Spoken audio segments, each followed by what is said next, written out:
The night after he took 4 lives, Richard Djerf called his girlfriend and described what he had done. He called it really awesome. Then he said, "You should have been there."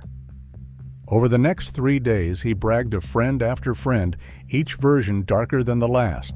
And that's exactly how the police found him. On October 17, 2025, after 29 years on death row, Arizona executed Richard Djerf for wiping out nearly an entire family. He spent 9 months planning his revenge, but he couldn't keep his mouth shut for 9 days.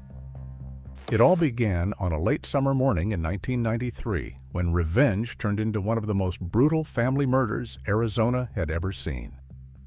Richard had met Albert Luna Jr. while mopping the floors at a Safeway in Glendale. They were both loners, but in that isolation, they quickly became friends. But neither of them could have imagined how violently it would all end. By January 1993, 23-year-old Richard was living in a small apartment when he came home one night to find it torn apart. The place had been ransacked. His television, VCR, stereo, car alarm, and even an AK-47 were all gone. He filed a report with the police, but nothing came of it. He told officers he suspected his friend Albert, but they didn't lift a finger. No follow-up, no arrest, not even a knock on a door. The silence from law enforcement dug deep under his skin, and Richard, already prone to grudges, stewed in it. He told a friend the Lunas had messed with the wrong guy. Weeks passed, but the anger didn't. It hardened, slow and stubborn, until it felt like something permanent. And by the time summer rolled around, all Richard wanted was payback. And that wish for revenge turned into action on the morning of September 14th, nearly 9 months after the break-in. Richard drove to the Luna family home carrying a 9mm Beretta, a knife, latex gloves, handcuffs, and a bouquet of fake flowers he used as a cover for what he planned to do. When Patricia, Albert's 42-year-old mother, opened the door and smiled at the small gesture, Richard shoved his way inside and immediately pointed the gun at her. He forced Patricia into the master bedroom, tied her hands, and let her 5-year-old son, Damien, wander nearby while he ransacked the house. He made Patricia pack the family car with electronics, jewelry, and even a money clip filled with food stamps. Then he taped her and Damien into chairs in the kitchen and kept asking over and over which of them should die first, and where her older son, Albert Jr., was hiding. This wasn't just a robbery anymore. It was something else entirely. Hours passed, and by 3 p.m., Patricia's 18-year-old daughter, Rochelle, came home. The front door barely had time to shut behind her before Richard grabbed her and dragged her to her bedroom. He tied her down, gagged her with tissues and tape, and raped her. When it was over, he stabbed her 4 times and cut her throat. The wound severed her jugular, and she died instantly. Afterward, he walked back downstairs and told Patricia exactly what he had done to her daughter. An hour later, 47-year-old Albert Luna Sr. walked through the front door, unaware of what he was walking into. As soon as the door closed behind him, Richard pulled a gun and handcuffs. He forced Albert to crawl into the bedroom, where he made him lie face down on the bed. Then he beat him with a baseball bat. The blows were loud and brutal, and so violent that blood splattered across the walls. When Albert finally stopped moving, Richard taped his wrists together and left him there. Then he went back to the kitchen and looked at Patricia, then told her that her husband was gone too. But Richard still wasn't done. And what came next was as cold as it was senseless. He grabbed Damien from behind and tried to snap his neck, like in the movies, he later told investigators. But when the boy's head turned too far and he kept breathing, Richard stopped. It hadn't worked, so he moved on to something else.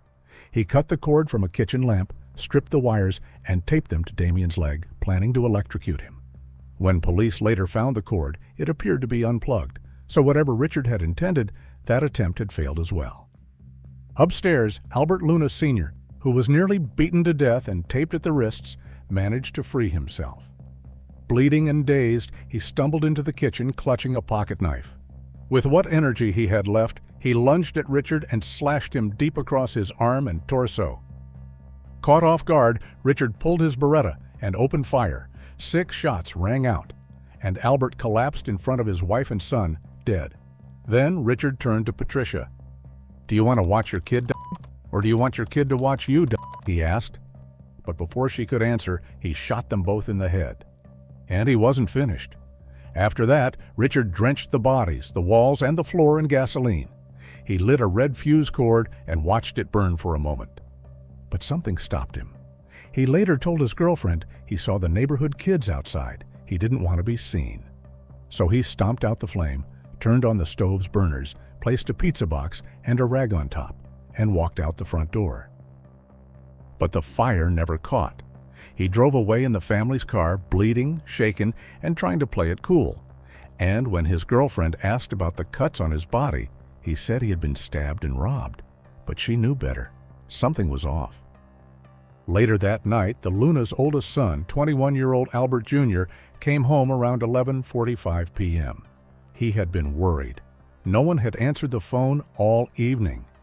Inside the house, he found a scene no one would ever forget.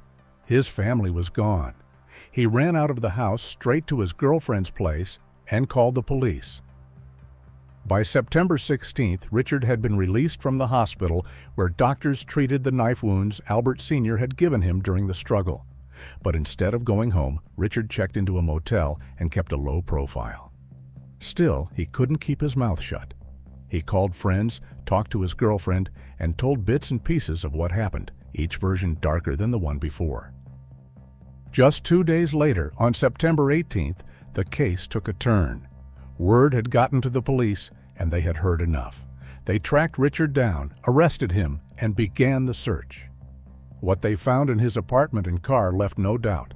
They found several items belonging to the Luna family, along with the weapons used in the killings. But Richard wasn't planning to stay behind bars for long. While awaiting trial in jail, he tried to end his own life. He had hidden a sharp piece of metal inside a Halloween card and used it on his wrists. But he survived. By 1995, the case had finally made it to court, and it came with a mountain of charges. The Maricopa County grand jury indicted Richard on 18 counts. 4 were for first-degree murder in the deaths of Albert Sr., Patricia, Rochelle, and little Damian Luna. The rest covered burglary, kidnapping, sexual assault, aggravated assault, arson, theft, and weapons misconduct. From the beginning, it was clear the state wanted the death penalty. Richard had been assigned 2 defense attorneys, but he didn't want them. He stood in front of the judge and made it clear he would represent himself. On February 15, 1995, he filed a motion to fire both lawyers and take full control of the case. That meant managing his own defense in a capital trial where his life was on the line. But prosecutors weren't ready to let that slide. They argued that a man who had recently tried to end his own life in jail might not be capable of representing himself.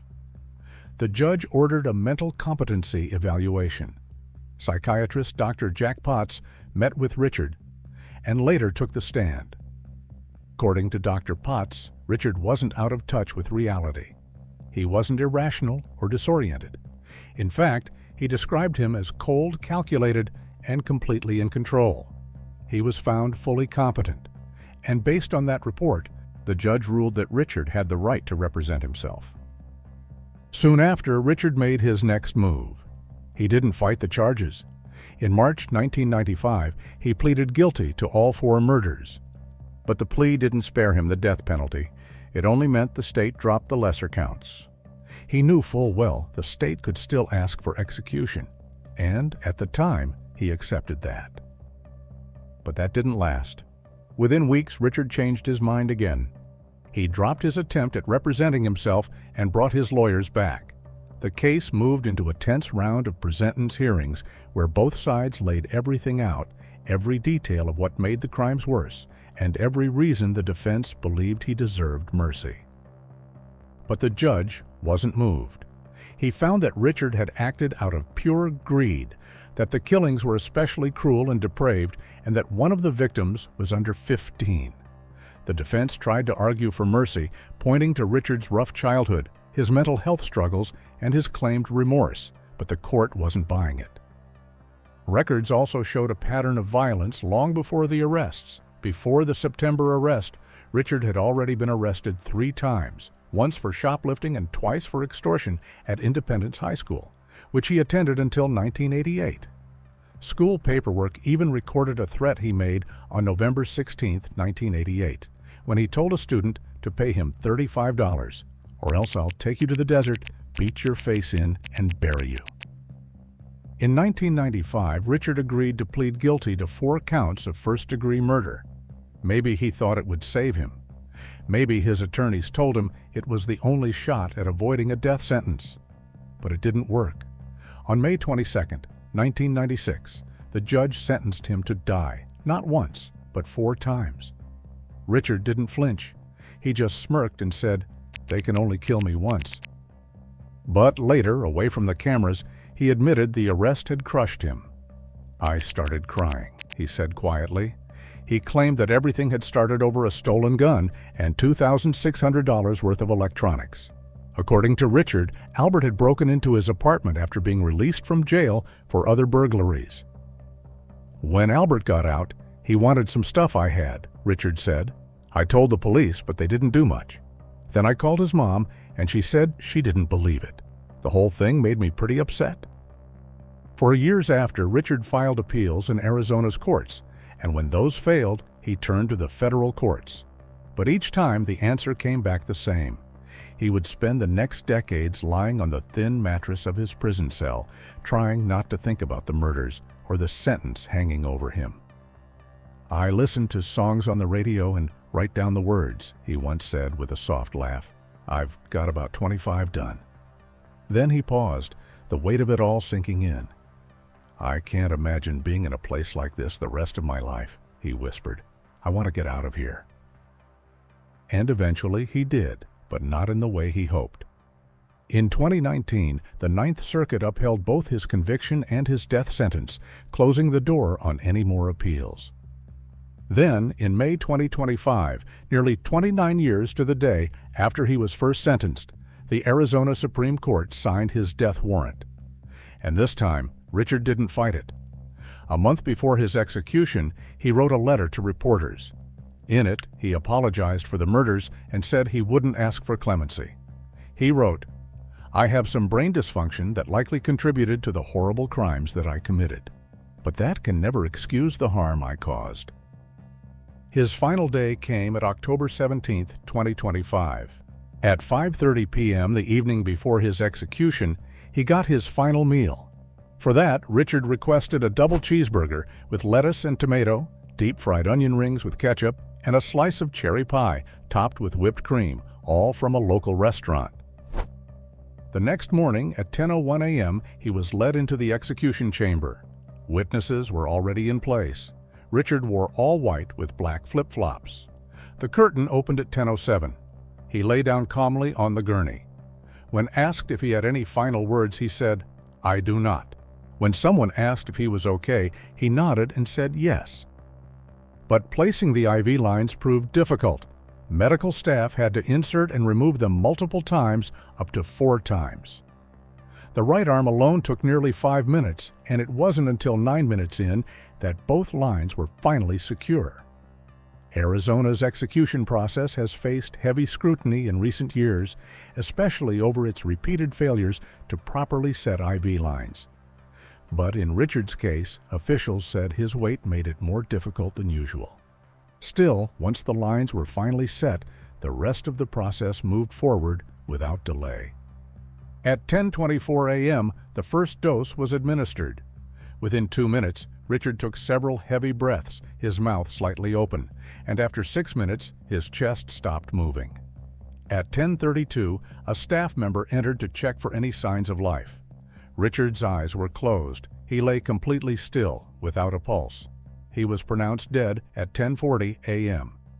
Richard Kenneth Djerf was 55 years old. What do you think? Has justice been served? Let us know your thoughts in the comments.